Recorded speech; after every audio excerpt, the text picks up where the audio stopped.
guys, it's Liz and Candace here with Mommin Up, and we're about to have a soda session. Do it. Do it. I'm gonna do it. We're doing it. One of the first things that Candace and I bonded over was our crazy anxiety. So we just want to talk about that today. My earliest memory of anxiety is being asked to do a solo in choir, and I asked to be excused, went to the bathroom, and never went back. It's kind of like that fight or flight thing, and I flew. So I was out of there. That was my first memory of it. And that same anxiety has followed me in like most aspects of my life. Anxiety of other people's judgment of my appearance, which I know is super common with women, but as a plus size woman, you know, it's obviously an insecurity. And so anxiety comes with that. My kids' potential to embarrass me out in public. Oh, hello. Like these things have kept me home sometimes, probably more often than I'd like to admit.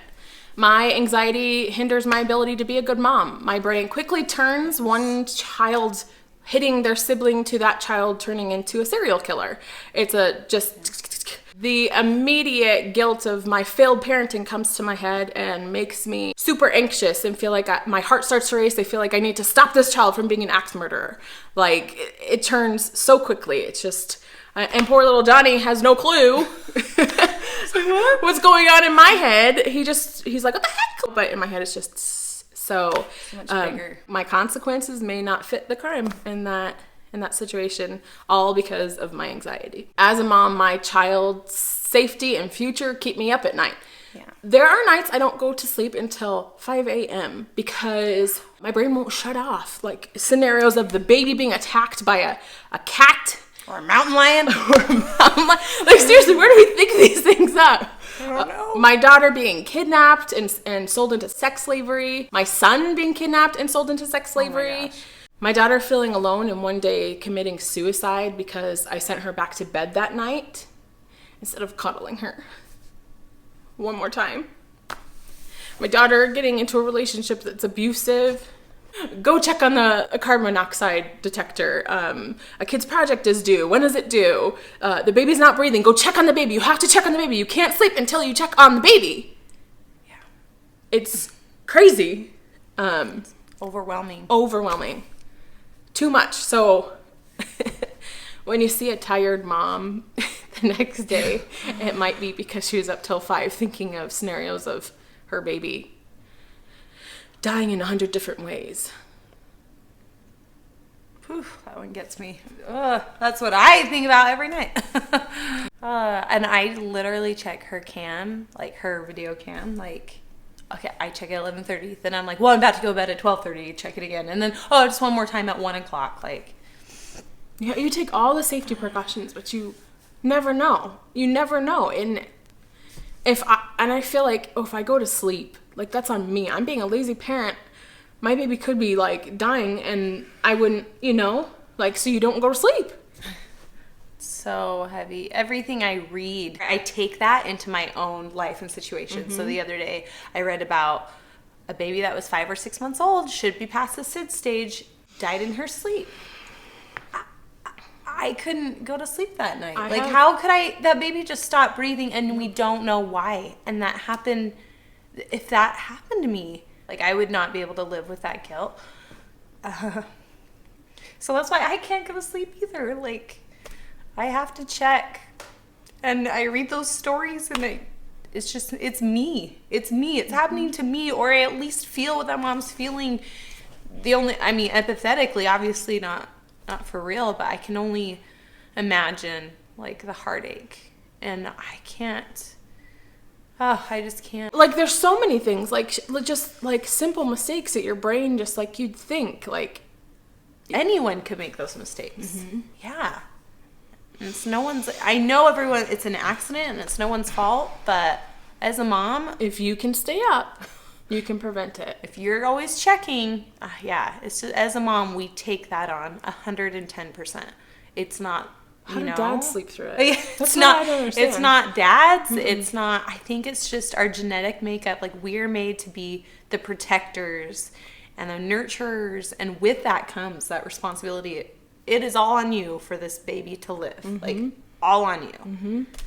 Like, even if something happened and my husband was home and I was gone, like, I would take that on me. Oh, totally. I wouldn't even blame him. I really You wouldn't. shouldn't have It would left, be, right? yeah, it would be me. It would be on me. It's so unfair. And there's no way, at least for me, with my anxiety, to turn it off. Like, there's no way. You just accept that and take that on from the minute that baby honestly enters your womb. Because even when you're pregnant, you're like, what if I just ate this? Yes. And what if I ran too fast? Yes. And jumped up and down too much? Or, Yep.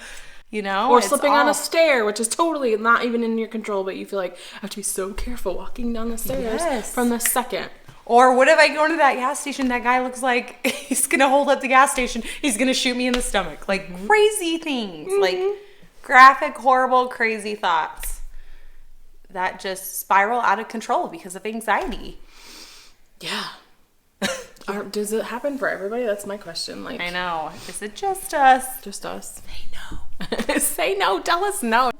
Growing up, I didn't have too much anxiety. I was a pretty carefree kid. I was a moody teenager and everything like that. And I felt like I went through a lot of the hard times pretty well. I coped pretty well. It wasn't until I was engaged and I just felt like I needed to break it off, like it wasn't right, that I had the first signs of anxiety and anxiety attacks where they would be crippling. Luckily, that only lasted a couple weeks. Obviously, when I was going through all of that, it was really hard, but I kind of just pushed it all down and it went away eventually. And then when I finally got married, I actually got married into a difficult situation because I was coming into a second marriage for my husband and 2 beautiful babies and an ex-wife, which she's beautiful. She's she was the first wife. And so that anxiety comes with already the immediate comparison. Nothing you can do. It's just part of the blended family life. And it was just so stressful knowing how to navigate my relationship with my husband, my relationship with his ex-wife, with the kids. Where your place was. And yeah, and honestly, the anxiety came from not any of the conflict, but for the potential conflict, right? And what other people thought of our whole situation. It got to where I would have anxiety whenever I had to go to like parent-teacher conferences where people would try and interpret like who was who and what was going on. And it came with like what title should be used, and oh gosh, it was so difficult. It was a difficult situation for everyone involved, including the poor kids. I mean, they were 18 months and 4 years old. I can't even imagine. So much on me right away to be a mother figure when their mom wasn't there, and that was a difficult thing for everyone to accept, including myself, because I just didn't know where to begin. So my anxiety started there and played a big role like in our first early years in marriage. And then I feel like I found ways to cope and obviously became more acclimated to the situation itself. And then when I had my baby, cue the anxiety all over again. I had heard all about postpartum depression. Everyone was on me to watch for that. And I wasn't sad after having Piper. I was very happy. And if anything, it was opposite. Like instead of like being distant from my baby and having postpartum depression, I had postpartum anxiety where I didn't want anyone else to hold her. I had to be with her at all times. I mean, to this day, I haven't spent a night away from her yet. And she's over a year old. I have the same thoughts as you. I have the thoughts of like, I'm going to fall down the stairs and crush my baby in my arms. And I'm going to cry and I'm going to end her life. And it's, anyway, I had all these horrible ideas of like, I'm going to get in a car accident and they're going to smash just on her side and I'm going to be fine and she's going to be dead. Or she'll be severely maimed forever, I mean, things that people, I'm sure, thought I was just so absurd. I know my husband was like, these things don't happen, like, it's not going to happen. Like, crazy things, like an icicle falling and, like, hitting us. Like, I mean, seriously, I get it. That, like, sounds so nuts, but, like, was a reality for me. Still is a reality for me, to be honest. It's gotten better now that she's not so frail, I think. But then you get new fears, right? When they start walking. And then when things happen, it's that much worse. When she fell down the stairs, I think I cried for like an hour. Like I was so guilt-ridden. And everyone's like, oh, every kid does it. But I'm like, she could have broken her neck and died. And it's all because I was helping one of my other kids, you know, and someone left the gate open. And it's like, it happens. It totally happens. And my poor kids cried their eyes out too, my other 2 kids. And I had to tell them, no, it's all me. And I feel that. Truly, I feel that. I feel like it is all me to always check everything and the safety and to be with her, you know. And it's crushing. Like, no one talks about the crushing responsibility you have as a new mom. And especially your first one, because it was out of left field for me. I'd had anxiety, but not like this. Like, I kind of could look at myself from the outside and be like, you're acting crazy, but you can't stop it. Like, there's no just being like, oh, that's not going to happen. Like, it consumes you. And so, you know, you just got to find ways to push through it. A lot of times I just try not to think about it, or just, you know, and like I said, as they get older and you have other things to focus on, it's easier than holding a brand new baby and that's all you think about. You just rock back and forth thinking about it. But I still don't go to bed till 1, 2 o'clock in the morning because I have this anxiety going crazy, unless I take something, which is awesome. You know, chug the NyQuil, you know, whatever. I have wife anxiety. Just hearing about infidelity makes my anxiety peak. Even having trust doesn't stop it. I call, he doesn't pick up. My mind races. Is he dead? Who's he with? What girl's he with? What guy is he with? Like, you know, no, seriously, I'm just like, is he with a woman? Is he with a man? Like, spirals out of control. I go there and I work myself up. So how do you think I would react when he finally does get a hold of me? And I'm like, you know, 10, 15 minutes. I'm a little on edge. Nothing he has done has ever made me feel that way. Like, he is so trustworthy. But inside of my head, I don't know why. My mind spirals, my heart races. Until he calls and assures me he was with a customer, I'm not okay. And even then, I still worry. And who was she? Yeah, exactly. How old was she? Was she cute? Send me a picture. Like, in a joking way, of course. But like, this is where my mind goes. I just believe that in my head until my anxiety comes down. It's not like I can rationalize and like calm myself down like logically. Yeah. But it still does not calm down my body. My body is what goes crazy. I try to cope with logical reasoning and being self-aware, and it doesn't always work. Anxiety and depression go hand in hand. I have postpartum pretty much every child at about a year old. Not right after, which everyone's told. Like, right after is when you'll be having like these feelings and this depression and like this anxiety. And for me, I don't know what it is about my hormones, but like a year later, I spiral into a postpartum. And I notice that my anxiety starts to peak. And then it's so exhausting that I just don't want any human interaction. And I just want to be in a dark room by myself. Don't want to talk to anybody, even if I love them. I don't want, I just want to be in a dark room. I'm already like so anxious. I don't want anybody else to have to deal with my behavior, my reactions. Talk. Yeah. So my breaking point was when I felt like my family would be better off without me, that I would just pray to be hit by a truck so that way my husband can have a better wife. The kids could have a better mom. I wanted better for them. So that's when I decided to go to a doctor. I realized it wasn't healthy, and it scared me, honestly, to be having the thoughts that I was, and I worried that they would just get worse. One of my biggest triggers for anxiety is honestly other people's stories or Facebook or Instagram. I can't help but see babies that get hurt in the news and on Facebook, and I take that heartache and I like kind of pull it into myself. I don't mean to. I just suddenly feel or put myself in the place of that mom or parent, and I feel what they must be feeling. And I don't claim to feel even remotely what they're feeling, but I think I put Piper in the place, I guess, of that baby or child, and it just breaks my heart. I have to tell people, like, I can't. Like, it's a trigger for me, and it makes me obsessive. And I know I'm obsessive about checking her monitor and checking, you know, her car seat 5 million times, and like thinking of all the times I let her sleep in her car seat and she could have died, and like stuff that even though it's past, I'll like obsess about about it after seeing these horrific stories. And it's so real and it's so big. And I just wish more people talked about it, I guess. Like you hear about PPD, the postpartum depression, and like that there's so much awareness for that. But the anxiety that usually brings on the depression. Because it's all in your head. It's all like, it's all mental. Like stop thinking about that stuff. Yeah, then just be happy. Yeah. You have a newborn. Yeah. So if you're not sad, be happy. Don't think about all the bad stuff. It's not something you sit there and think about. It just comes to your brain. Like that's what people don't understand. And as they get older, I feel like it doesn't get better. Like there are very few friends that I let my daughter go to their house.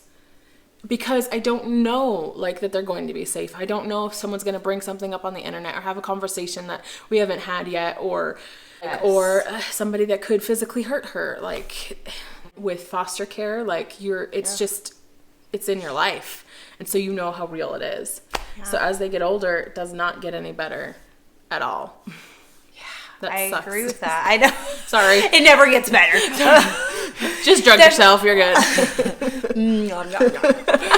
Pass the Prozac. I do appreciate that this society has accepted. I feel like it's more so accepted than it was before to be medicated or to get help. At least go talk to someone. Well, if you say the things that we say now, back then, they'd be like, you need to be committed. Like, there's something seriously wrong with you. Yes. Like, as opposed to, like, this is normalizing it. This is, like I said, one of the things we bonded over because, like, there's not a whole lot of people that will talk about it. It's a big no, I guess. I don't know. Well, you're supposed to be, everybody's okay, everything's fine, everything, that mentality. But it made me feel alone.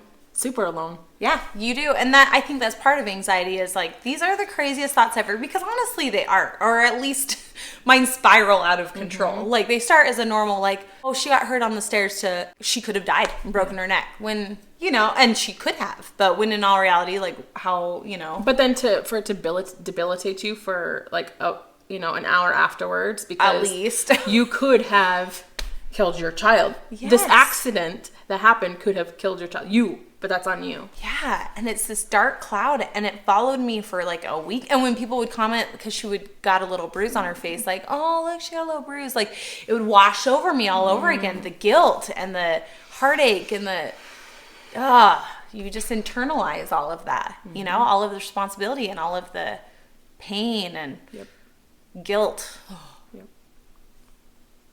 I hate it. I hate it too. I hate it. So I have done my research. There are many factors that go into anxiety, and then some of this is just personal and some of it is researched. But hormones, obviously, like I said, when I stop nursing or like wean the nursing, kicks in again, and after a baby it kicks in. Stress, like life events changing, situations changing, jobs moving, all that Getting stuff. Married, yeah. Being sick or being tired, like your natural like ability to fight bad thoughts are gone. Like when I'm tired, I'm just like, it's 5 a.m. and I'm so tired, but I can't go to sleep. Or when you're hangry. When you're hangry. Oh goodness, yes. It's 4 o'clock. I haven't eaten yet. Why am I mad? Yeah, seriously. Yeah. The world we live in is high stress, and our brains weren't built to deal with this kind of stress. We were built to deal with big beast coming my way, run. But the big beast is constantly in our life. We're constantly being stimulated. We aren't made to deal with the big beast attacking us all the time. Our brain is made to deal with a situation at the time and then move on. But we have the constant scrutiny of social media, non-existent boundaries. Nowadays, I feel like there are no boundaries, like, because you're not allowed to have boundaries because you're mean if you have boundaries. And so we just have to be nice and allow people to, like, say whatever they want. How dare you set boundaries? What do you think? You're better than like everybody else? You're a first-time mom. Like, you don't know everything. Yeah. You need my advice. Obviously, she fell down the stairs. Shut up. It's so sad. But the need to be validated all the time. Like, guys, is the car seat right? Is the car seat right? Everyone, look at this. Is the car seat right? Or even if you're not asking about the car seat, you're like, look, they're so cute. They're asleep in their car seat. And they're like, did you know they could die because they're not breathing? Oh, and your car seat's wrong. Like everything, all of your parenting decisions, everything. And at all times. I don't know why we need to be validated, but we do. We do. It's exhausting. And I want some validation. I'll give it to you. Here are some things I realize about anxiety. First, anxiety makes anxiety worse. Yes, it builds on each other. Right. Isolation makes it worse. Even though it seems like it's a cure, like to You be wanna be isolated. alone. Yes. It's a trap. Yep. It makes it worse. Because then you're alone with your thoughts and they spiral out of control. And someone's not there going, it's okay. Like, it's okay. In a way saying, I know you're doing the best for your child. Right. I mean, some kind of validation or comfort or Empathy. I've been there, Yes. you know? Yeah. I think like those days that like you just want, like you're having anxiety and you just know it's better for everybody if you go crash in your room is fine. Yeah. Because maybe that's what you need for your body, like brain to reset. But when that turns into like a years of not leaving the house, like for me, like I just started coming out of the house like 6 months ago, for real. Praise. You're welcome for this. You're welcome.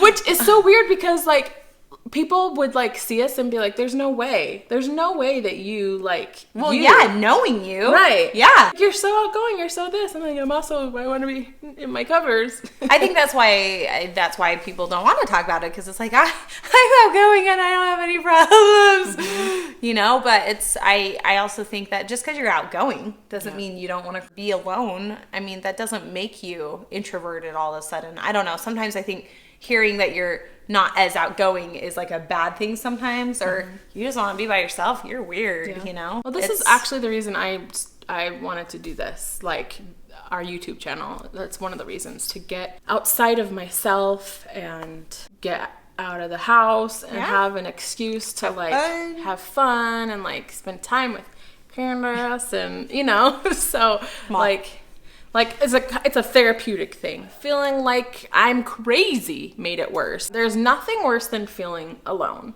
in your head. You're alone and you're like, what? Like, I'm crazy. I'm thinking these things. Like, it's nuts. I shouldn't be thinking these things. I'm a psycho. Yeah, I'm psycho. Like, people are going to hear this and take my baby away from me. Right? Or whatever. Especially having my 2 older kids. I'm like, if I say anything, like, then we can't have our other kids around or something, you know? All because you're like, dealing with anxiety, and it's normal thing.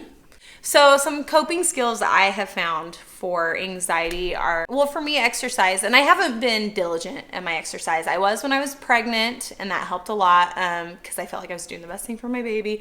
It can clear your mind, or sometimes I just feel like the endorphins you get like help calm the anxiety, or at least help you work through the thoughts you have. Whenever I exercise, I'm like, why don't I do this more? You know, it's just one of the things you can control. I think that's why anxiety, like, you want to control everything and you can't. But when you're exercising, it's like, yeah, I'm going to run 3 miles. I got control over that, and I'm going to run it all. Yeah, I'm going to lift that. I'm going to do that. And it doesn't have to be the gym. It can be a creative outlet. Go see a movie. Sometimes that can distract you. Not a sad one. Yeah. But see something that, you know, draws out, like, I don't know, you. Because the anxiety isn't you. What I do is, if I have the anxiety at night, sometimes just writing it down, as horrific or graphic as it might be, just writing it down, like, it's out there. I said it. I said those words, and it is out there, and it's on paper, and I'm looking at it. And I can almost look at that and be like, that's crazy talk. Sometimes, not always, but like I can look at it and be like, that is crazy talk. Okay, I can chillax then. You know, I don't know. I just think that getting it out there is just so important. And instead of like saying it over and over and over and running it over in your mind, you know? Yeah, knowing that it's normal, that there are other people who have it, knowing that it isn't a weakness. Right. Because I feel like anxiety is a weakness in the eyes of so many. The anxiety doesn't define who I am. Right. You know, I am a florist. I am a runner. I am a good friend. Getting help if it's needed. Yes. I have had to get on medicine for it. And even if it wasn't a long-term thing, like, know that sometimes it's not always long-term. No. It might just be to get you over this. And then sometimes it might be long-term because that's just the way that your brain works. Yeah. But allow yourself to have your struggle with a trusted friend who isn't going to like judge you. Don't be talking to judgy Jane, you know, like talk to somebody who either can relate because she's been there, or has been through it. Yeah. Or at least can be like, dude, I can't imagine that would be, if I felt that way, I don't know. No wonder you're not sleeping. Yeah. Like, so talking to a trusted friend, not everybody. Don't talk to people that you wouldn't trust yourself. Like we are right that now. type of stuff. I agree with sharing your anxiety with a trusted friend, because I've been there where I've shared it with someone that made me feel worse, and it makes it worse, where you're just like, Oh yeah, like I am crazy. Yeah, exactly. And you're like, I'm never telling anyone again. But then I've shared it with someone that I trusted and couldn't believe the relief I had. I mean, even us, I'm like, thank you. Like, I look up to you, and I think you got it together. Even, girl. So when don't get emotional, just stop. So when you said you have anxiety too, I was just like, oh, good. It's not just me. And everything you've said today, I'm just like, yeah, that's me. I don't know. I don't know what the purpose of it is. I do think a lot of components come into it. I think the overstimulation, our world the way that it is now, but it sucks. Because it's just hard. It's like the number one. Yeah. I know. And like, you don't want to like put it all out there for everybody to see, especially on YouTube. But if it's you're like not, the only way to be genuine, though. Yeah. And for people to be like, they really get it. Yeah. Like, we can't really joke about this because it's like, and you have to like let yourself get there, and that's the scary part for me. Yes. Like, I don't do that very often. I know. And with very many people. And I'm not thinking about this going on the internet as we're doing it. Yeah, so otherwise I don't think I could get there either. Like, we're just staring at a screen. We're good. We're going to be tackling more tough topics like this. Yeah. If any of you are struggling, we welcome PMs. We're here to listen and relate. We're here if you need us, and I'll include a link below if you're not comfortable talking to us, or a friend. Like, try to find a friend if it's something you really are struggling with. So if you have someone that's dealing with anxiety that you know of that might relate or get something from this video, share it with them in a personal message. Yeah, you can. I'll allow it. We'll allow it. It's only $5 per person. So, but hope you're rolling in it. No, they can only send it to 5 different people. I thought you were saying $5 per person. Yes, like, we're starting to charge per shares. Please, we don't have enough shares. Please, we'll pay you. To stay in the know of what's going on with us, you guys need to click the notification button, or follow, or subscribe, whatever you want. You got a plethora of options. You do. So please like and subscribe and all that. We've got a baby that needs to go down for a nap, so we can't keep it too heavy for too long. Obviously. Yes. Sorry. It's not me. It is. It's not me. Can only get... Stop! I got it. But we will catch you later. Oh, wait. What's happening? What are you looking at? Nothing. I know nothing. What are you looking at? I can't. I just love you so much. What? We just have so much fun. What? I'm not understanding what's going on in your head right now. I'm sorry. Okay, she's got the giggles, so we gotta go. Oh, okay.